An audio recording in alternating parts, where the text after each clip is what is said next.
Warriors with swords fight to their last breath, but everyone who enters the battle is killed. These are the events of the Great War between the Orthodox Faction and the demon cult. Blood and chaos filled everything around, leaving no one alive. A lone sword sticking out of the ground against the backdrop of the sunset. This symbol of the battle reminds us that no one could have foreseen that the battle would drag on for 13 years, and that this bloodbath would become such a protracted conflict. The piles of bodies that lie on the battlefield like silent witnesses to the bloodshed, surrounded by death and destruction. This episode emphasizes the horror of an endless hell filled with screams, tears, and blood. Mysterious figures standing in the shadows as a symbol of the silence surrounding the events of the armistice. Even after 20 years, the details of this event remain unclear, and both the celestial demon cult and the Orthodox Alliance decided to keep it a secret, leaving the story in a fog of mystery. The scenery of the mountains illuminated by the first rays of dawn, the grandeur of nature symbolizes the beginning of a new phase for the Jianghu world, where new forces have begun to form, ready to make themselves known. A delicate and refined female hand held a sword. Like a sword, it was an idle battle, training. It reminds us that after the war, some great families lost their influence and weakened, on the verge of extinction. And here's the refined, lovely Charyeong, the second daughter of the leader of the Righteous Sword Sect, who stands with a steady gaze and sword in hand. She is challenging herself, trying to break through the seven-star kingdom, hoping to regain the former glory of her name. Charyeong, who trains in seclusion on the training ground. She perfects the technique of the Red Sword of Death, seeking to restore her family to its former glory and honor despite the odds. Charyeong expresses frustration. She realizes that despite her best efforts, her skills are not progressing as she expected. This causes internal doubts, but she is not ready to give up. She stares off into the distance, absorbed in her own thoughts, and suddenly turns round when she hears her name. Someone calling her by name, interrupting her musings and perhaps opening a new chapter in her journey. Charyeong is called by her older sister Jung Hwaryong and her husband Seo Baek, who happily approaches her. Hwaryong looks calm and confident, while her husband smiles warmly and waves his hand in a friendly manner, showing his support. Charyeong feels the warmth of the meeting, but at the same time, she is curious as to what their unexpected visit is about.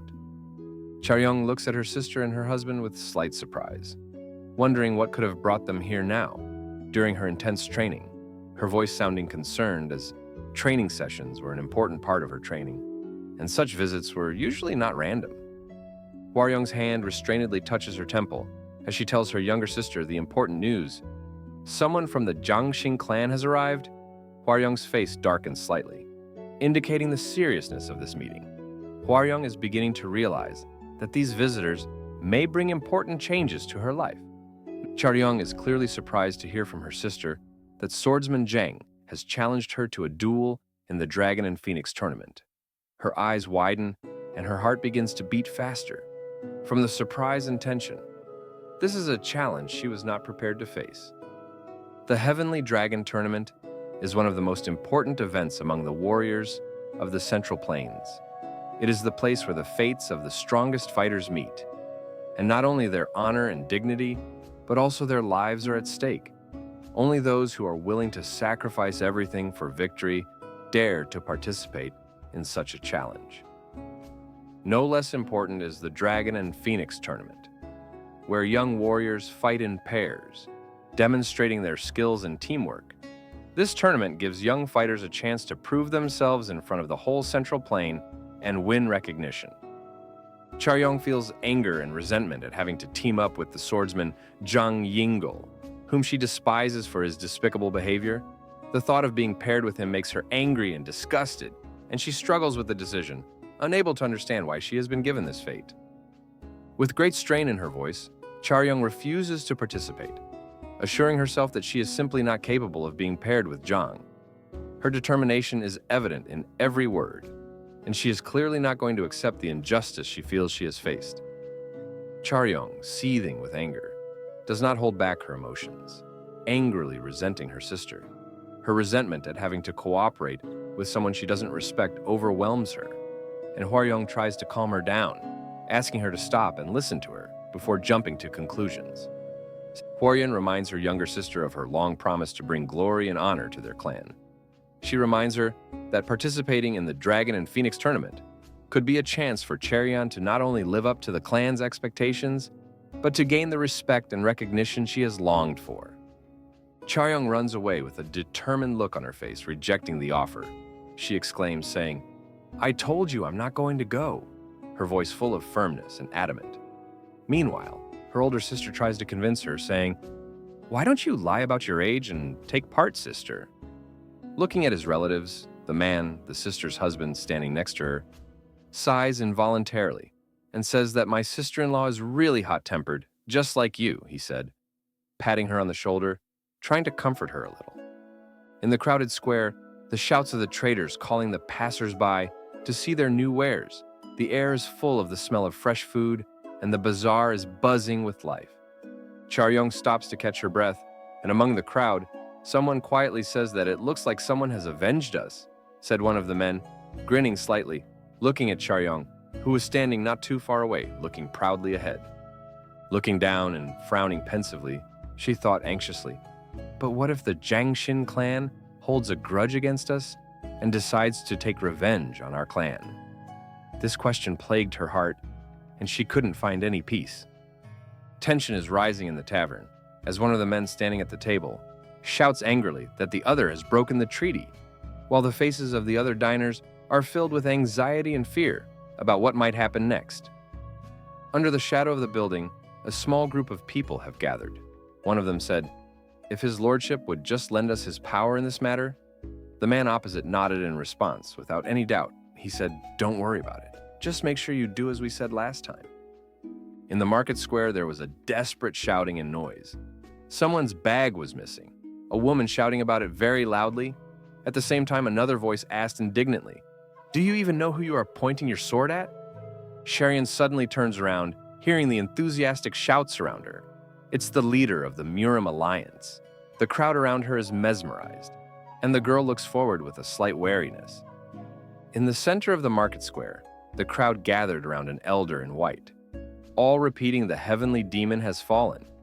Someone sadly said that the dream of uniting the demon cult ended so ignominiously. Under the enthusiastic cheers of the crowd, Alliance leader Murim stood in front of the people. Joyful faces everywhere shouted, "The 13-year war has finally come to an end. Long live the leader." Everyone was very happy about the end of the war. The protagonist, surprised by what is happening, reflects on the strange play of events. She is amazed that so far no one has revealed exactly how the Great War between the Orthodox Alliance and the demon cult ended. Suddenly, from behind appears a man who shares her thoughts. This demon, aka Jack Lee Gong. He seems mysterious to her, and his unexpected intervention raises even more questions. Jack Lee Gong begins to explain that one of the demon's most powerful techniques is the art of the invincible demon. In this conversation, he states that in personal battles, no one can defeat the wielder of this art. He also notes that the Great War between the Alliance and the cult could not have ended in such a simple manner, hinting at much more complex circumstances that remain secret. But Charyeong did not know who stood before her. As the protagonist continues to think about the man she has just met, she can't figure out who he is, or what his real purpose is, and his strange behavior alarms her. Jack Lee Gong offers to have a drink with her, saying it's his first time in this town. He seems friendly, but Charyeong doubts his intentions, wondering if he's hiding something underneath his outward friendliness. After the drink, the heroine decides to leave the man. She reminds him that if he is really a fighter, he should not behave like an idler. She is in a hurry, because she has important things to complete. As she continues walking, the heroine begins to wonder if this world of Jianghu martial arts has any real value. Everything around her begins to seem empty and meaningless. Jack Lee Gong catches up with her and asks her what she means by great value. This dialogue only exacerbates her inner conflict. Charyeong is extremely unhappy with this intrusiveness. The protagonist realizes that Her ideals and chivalric principles have long since disappeared from Jiang Hu's world, and she now sees it as an empty illusion with a different agenda behind it. Demon and Charyeong exchange glances, expressing incomprehension and sarcasm. One of them asks a rhetorical question. Isn't it pathetic? Thus hinting at weakness or failure. Charyeong clutches the hilt of his sword, clearly trying to remain calm despite the tension of the situation. We can see his determination. Let's not lose our temper, said the demon. She is clearly angry. Charyeong is preparing for something important. She unsheathes her sword and gets into a fighting stance next to a mysterious ally. The atmosphere is electrified with anticipation. It seems that she does not know who is Li Gong, and he is clearly interested in her. Our heroine, with a determined expression, reminds Li Gong that he still lives in this dangerous world of Jiang Hu. The words emphasize her determination and firmness of character. She is serious and determined. Li Gong is standing in the middle of a crowded market. He is looking at Charyeong, who is walking slightly nervous. Her movements are tense. She thinks he is a narcissist, because he is obviously not used to being rejected. Li Gong's gaze is focused. His light amber eyes are scrutinizing Charyeong. His face is serious, as if he is thinking about something important. A light breeze flutters his hair, creating the image of a majestic warrior who is used to danger and is not afraid of it. Is she the one? He thought. Turning slightly in the opposite direction, his lips lifted in a subtle smirk. He assessed her words, as if pondering who she was and what role she might play in his future plans. The demon is still staring at the heroine, standing in the midst of a noisy street full of people, discussing a sword item. A sword ornament made of night-glowing stone, someone says, perhaps adding to the item's significance. But the words fly past his ears as he stares at Charyeong. Li Gong is immersed in the bustle of Wuhan Street, where he notices the huge number of people, realizing that he has never seen so many people on Wuhan Street before, and his senses are aroused by the sense of an impending event. Li Gong is a mysterious character with bright eyes. His determined and cunning gaze shows his hidden intentions and readiness for action. He thinks of conquering this place, but his thoughts are confused with the beautiful Charyeong. A grand tavern called Huayang Inn, in classical Chinese architecture, a bustling place to eat and drink, is where our heroine is headed. The interior of the tavern is full of life and movement. The hall is crowded with visitors who are immersed in pleasant conversation and enjoy the food. People sit at wooden tables on which there are dishes with traditional cuisine. The atmosphere is lively. You can hear the clatter of dishes and footsteps of waiters, hurriedly carrying drinks to the guests. At one of the tables, 3 men are discussing the upcoming Dragon and Phoenix tournament. They are clearly excited and anticipate that the battles will be exciting. One of the men shares that this tournament promises to be particularly outstanding. Charyeong enters, his footsteps accompanied by the soft light coming from behind the door. One of the men remarks with a slight sneer that the swordsman Yang of the Namak sect should not be underestimated, suggesting that he too may have some surprises in the upcoming tournament. Charyeong, wearing a white kimono with long black hair that flutters gently down her back, is clearly attracting the interest of others, and some of the visitors begin to look in her direction with obvious curiosity and attention. She stands out among the crowd, and his presence adds a certain mystery to what is going on in the hall. A girl in a snow-white kimono confidently walks through the hall holding a staff or sword in her hands.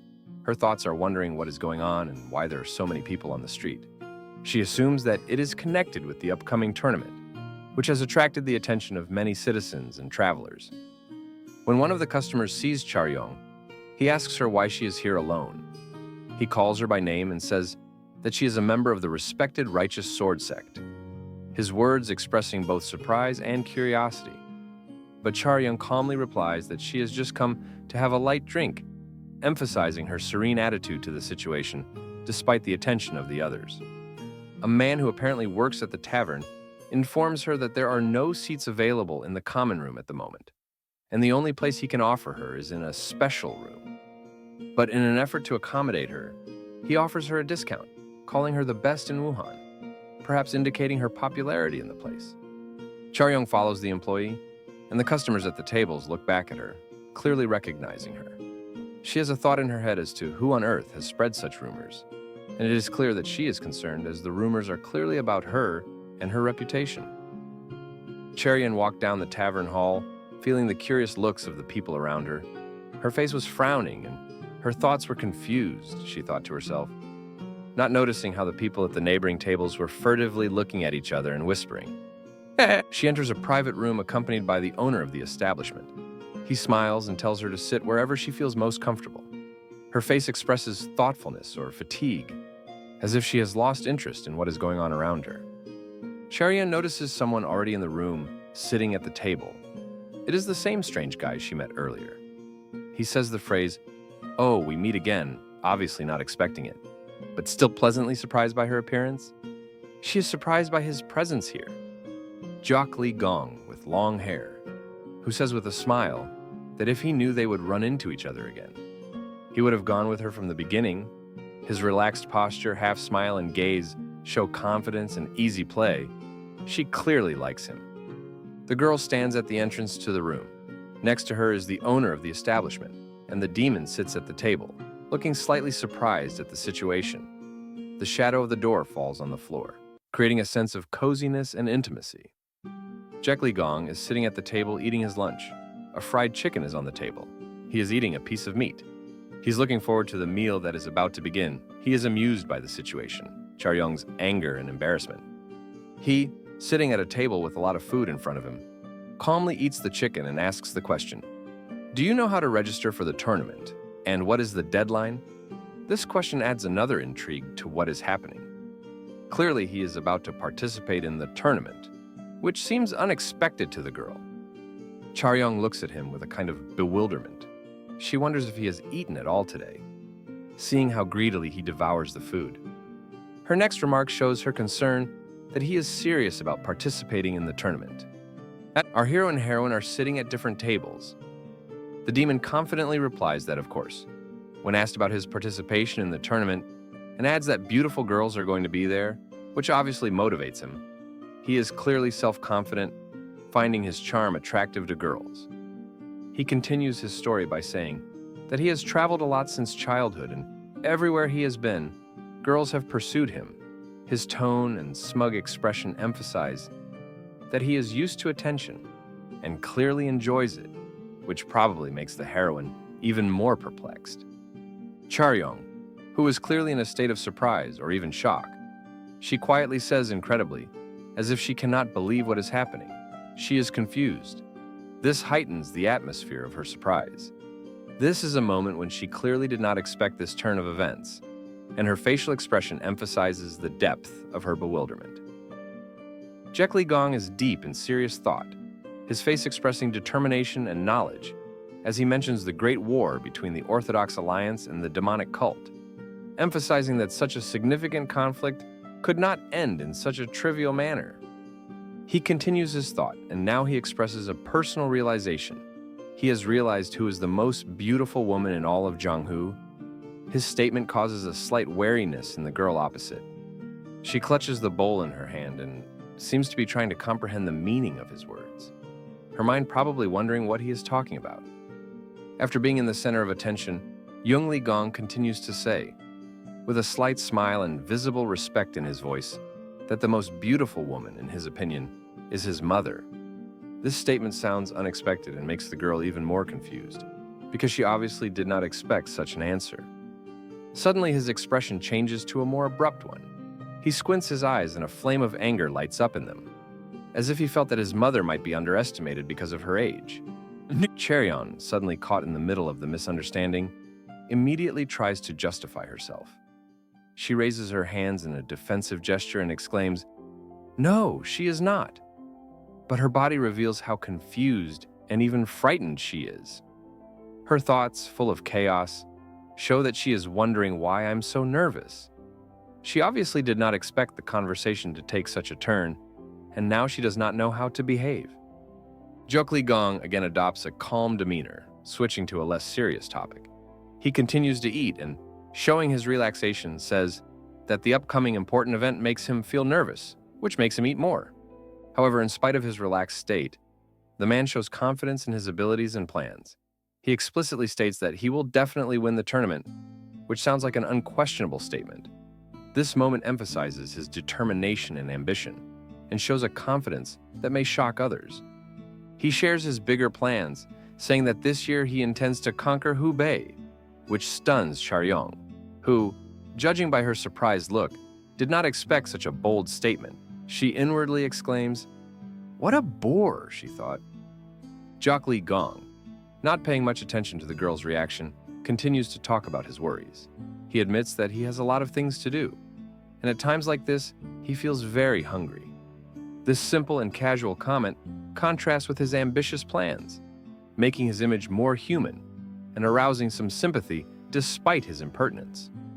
Charyeong tensely looks at Jung Li Gong as she listens to his outrageous words, asking him if he really thinks he can win the tournament and conquer Hubei while he is just bragging. She can hardly contain her indignation, but her voice trembles with hidden irritation. While Charyeong was trying to digest what she had heard, the door behind her slowly opened, and a man dressed in light-colored clothes entered the room, and a voice full of arrogance said, "I thought I heard someone else's voice as I passed by." Charyeong looked up and immediately recognized the familiar voice. Her heart felt uncomfortable as the person she had avoided seeing appeared in front of her. "You are Lady Zhang of the Righteous Sword Sect, right?" he asked, his words a reminder of the past. In the room was Jang Ingyeol, the heir to the Zhang Xin clan, whom Charyeong knew all too well. His confident smile left no doubt of his intentions. He said, looking at her with the same smugness he had before. Suddenly, Jang Ingyeol takes a step inside and looks round, noticing the table where Charyeong is sitting. With a slight grin on his face, he turns to his company. "Let's have a drink here." His confidence leaves no room for objections, and he is already heading towards the nearest available table. Jan Ingyeol's sister, Jan Inhwa, appears behind him, her sly smile and confident movements immediately attracting attention. "Well, we'll join you," she said, her voice full of hidden menace despite her friendly expression. When Jang Ingyeol came closer, his gaze full of interest penetrated Charyeong's mind. He asked how she was doing all this time. His question came out of nowhere, but Charyeong felt that there was more behind it than just politeness. Charyeong felt his gaze studying her every movement, every gesture. His habit of examining me from head to toe still hadn't changed, she thought irritably, avoiding his gaze. Barely containing her irritation, Charyeong continued eating her noodles, pretending that nothing was going on. "I feel like hitting him right now, but I guess I'll have to hold back," she thought. These thoughts ran through her mind as she silently tried not to give away her emotions. Meanwhile, Jung Li Gong sat at another table, completely absorbed in his meal. He calmly continued to eat as if nothing was happening around him. But he listened carefully to every word because he is clearly not pleasant, the one who so liked the demon. John Ingyeol, entering the room, notices that there is already another person at the neighboring table. He points this out, which causes everyone around him a slight surprise. Charyeong throws a quick glance in the direction of the new guest, continuing to eat his noodles. Suddenly, a coin is dropped on the table in front of Li Gong by Ingyeol. This unexpected gesture attracts his attention. The gold coin spins beautifully in the air, sparkling in the light, as if symbolizing the beginning of the upcoming conflict. Jang Ingyeol extends his hand, throwing the coins on Li Gong's food table as if paying for his lavish dinner. This gesture is full of defiance, as if it is payment for the beginning of the battle that is inevitably to come. Ingyeol, with a smile on his face and a hint of sarcasm, says to Li Gong, "If you've finished eating, could you make room for me?" This phrase sounds like a warning, implying that Li Gong is no longer welcome here. The demon silently analyzes the situation. He is in no hurry to react, but his eyes glow with cold fire, making it clear that he is prepared for any outcome of this tense moment.